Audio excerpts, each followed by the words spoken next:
So, great news! Finally, I'm starting to be formally taught in Koryu.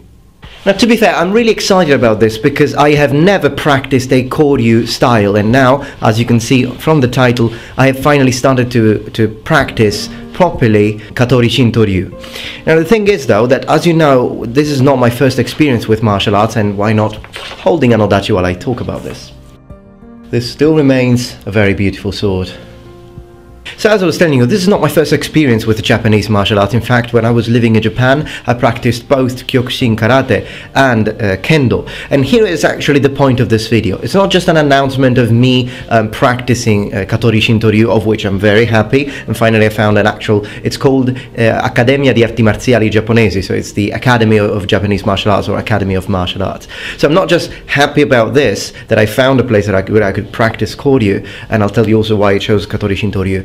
But it's nice for me, on this video I'd like to talk about starting to study Katori Shinto Ryu, so a Kenjutsu style of combat, coming from a Kendo perspective, so coming as someone who was formally trained in Kendo. And immediately, in fact, when my new sensei now, when he started seeing some of the habits that I had, he immediately said, you're coming from Kendo, aren't you? And I said, yes, I am. And he actually, the entire lesson became, so this is how we do it in Katori Shinto Ryu, as opposed to what you normally do in Kendo. And I thought that made it really, really fascinating, and that's what we're going to focus on this video. So, we're going to talk about the grip, so the difference on how you grip a katana, or a shinai, of course, in Kendo. The footwork, which is another thing that I noticed is completely different, the basic stances. And last but not least, today we're going to examine the way you actually articulate and charge a sword cut, which I noticed it was very, very different. So let's get started. Okay, first things first, as far as how you grip the sword, one thing that they told me in Katori Shinto Ryu is the fact that when you hold the sword, you should not put too much strength, too much pressure, but you should only put pressure and strength in the moment of impact. Before that, you want your movements to flow naturally, and therefore the grip should be slightly softer. Another thing that they said is that in Katori Shinto Ryu, you use a grip called basically hammer grip. And the thing is that this is very different from Kendo, because in Kendo I was taught to use something called Toraguchi, which literally means the mouth of the tiger. So basically creating a sort of V shape in your hands because of the way you hold the shinai. Now that is not present in Katori Shinto Ryu, as far as the sensei told me, as far as I could understand. I can understand the reason though, because if you think about it, even in the way you hold the katana with the left hand, okay, in Katori Shinto Ryu they told me that you're using half of the small finger to cover the kashira of your katana. And yes, it's actually pronounced kashira, not kashira. In Kendo instead, I was taught to actually go further down in order to gain more reach. Also, talking about the feet is where I see a massive difference. The way I was taught Kendo, you have to keep basically your feet point towards the front, both of them, and I was taught to raise slightly my heel, or the heel of the left foot. Instead, in Katori Shinto Ryu, they said that you're basically creating a T with your feet, an imaginary T. Your left foot is pointing to the sides, whereas your right foot is pointing towards your opponent, or the middle of your opponent. They favor stability, and that is because Kendo was mostly developed on flooring, if you will, whereas Katori Shinto Ryu, the samurai were actually fighting on grass or in a meadow, on the soil, on rocky ground, and therefore the way you keep your feet has to do with stability. Now in Kendo, I remember I was practicing this way. I was actually moving the shinai this way when practicing how to strike a meng. Now clearly, when you actually do it in Kendo, then when you're sparring, you don't use full range of motion, but still that's how I was taught to charge my attacks. In Katori Shinto Ryu instead, all of this happens towards the left.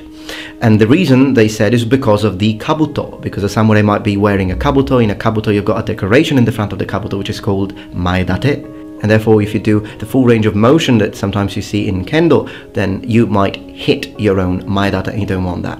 And at the same time you're using this position to parry an incoming attack.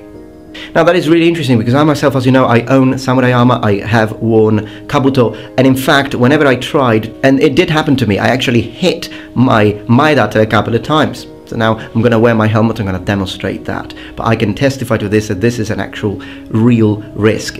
And I can understand totally why in Katori Shinto Ryu they actually move the sword to the side when they are ready to strike.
Okay, I hope that you found that one interesting, and of course I'm planning on sharing more and more. The more I study, the more I learn of Katori Shinto Ryu, the more I will be showing you. And of course we will be trying some of the techniques in samurai armor, because lots of the things that they teach have to do with samurai armor. In fact, I did tell the sensei that if it needs me to, I can bring my samurai suit of armor. I've got two harness of samurai armors, two sets of samurai armors, and I will be using that. And in fact, I am very happy to say that now I'm involved with the Japanese martial arts community here in Palermo, my city, because I've been invited by an Aikido sensei to just go there and be his guest, and he was very nice, in fact, be his guest and participate to some lessons. I might be, and of course I will do that.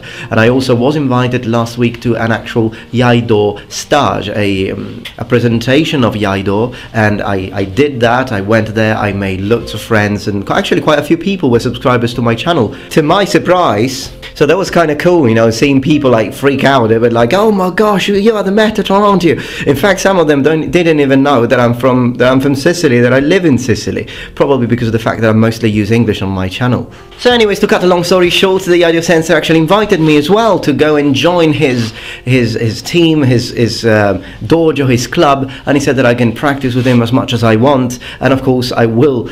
I'm going to focus on Katori Shinto Ryu, but whenever I've got a little bit of extra time, I will definitely go check out Iaido too.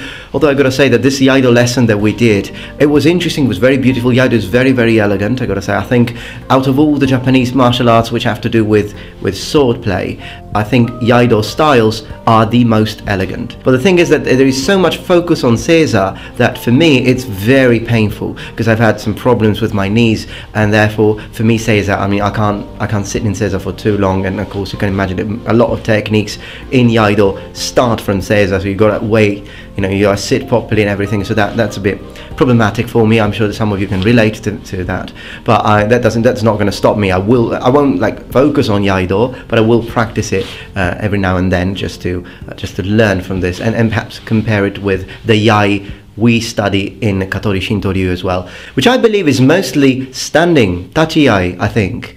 Correct me if I'm wrong. And it makes sense, because at the end of the day, when you imagine, I'm more interested in what the samurai did, and therefore, you see, Seiza was pushed in the Edo period.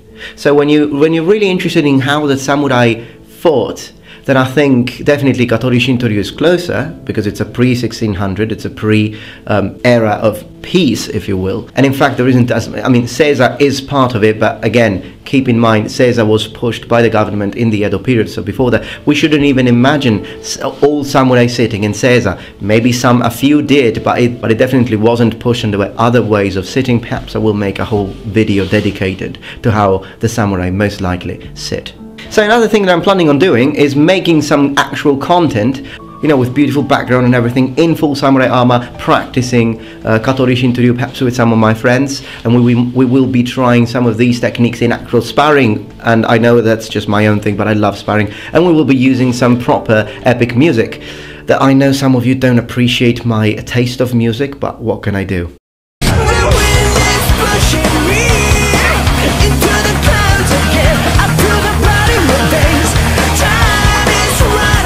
It actually makes you wonder how something for me can be epic and for another person it might be cringy. As a matter of fact, some people call me the cringe lord, and I gotta say, I rather like it. I am the cringe lord, you muppet. Okay, I hope that you enjoyed this video. If you did, please remember thumbs up and subscribe to my channel for more content from the Metatron. I wish to thank you for your time, and I'd like to leave you with a question. If you're a practitioner of a martial art, what are you practicing? Please let me know in the comments below. And remember, the Metatron has spread his wings. Goodbye.